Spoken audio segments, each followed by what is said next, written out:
നമസ്കാരം. National broadcasting news India Gulf അപ്ഡേറ്റ്സിലേക്ക് ഏവർക്കും സ്വാഗതം.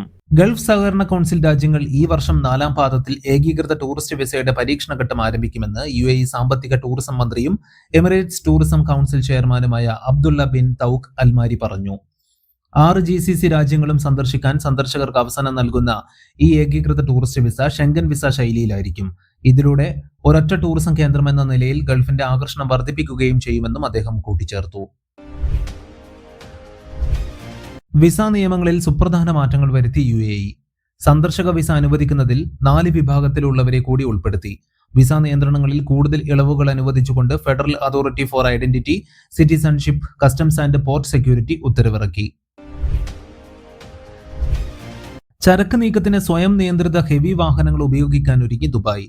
സ്വയം നിയന്ത്രിത ഹെവി വാഹനങ്ങൾ എങ്ങനെ ഫലപ്രദമായി ഉപയോഗിക്കാമെന്ന് കണ്ടെത്തുന്നതിന്റെ ഭാഗമായാണ് നടപടി. Jebel Ali port, Al Maktoum airport, Jebel Ali port rail terminal തുടങ്ങിയ സ്ഥലങ്ങളിലാകും ആദ്യഘട്ടത്തിൽ പരീക്ഷണയോട്ടം നടത്തുക.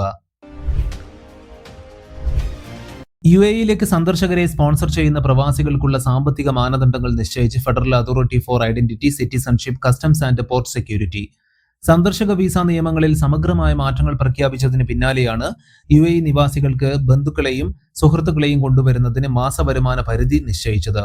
പുതിയ നിയമപ്രകാരം ഒരാൾക്ക് അടുത്ത ബന്ധുക്കളെ UAEയിലേക്ക് സ്പോൺസർ ചെയ്യണമെങ്കിൽ മാസം കുറഞ്ഞത് 4000 ദിർഹം ശമ്പളം ഉണ്ടായിരിക്കണം. ഇതിലും ഉയർന്ന ശമ്പളമാണ് സുഹൃത്തുക്കളെ സ്പോൺസർ ചെയ്യാൻ വേണ്ടത്. അവർക്ക് കുറഞ്ഞത് മാസം 15000 ദിർഹം ശമ്പളമാണ് നിർബന്ധമായിരിക്കുന്നത്. കൂടുതൽ വാർത്തകൾക്ക് വേണ്ടി കേൾക്കൂ നാഷണൽ ബ്രോഡ്കാസ്റ്റിംഗ് ന്യൂസ് ഇന്ത്യ.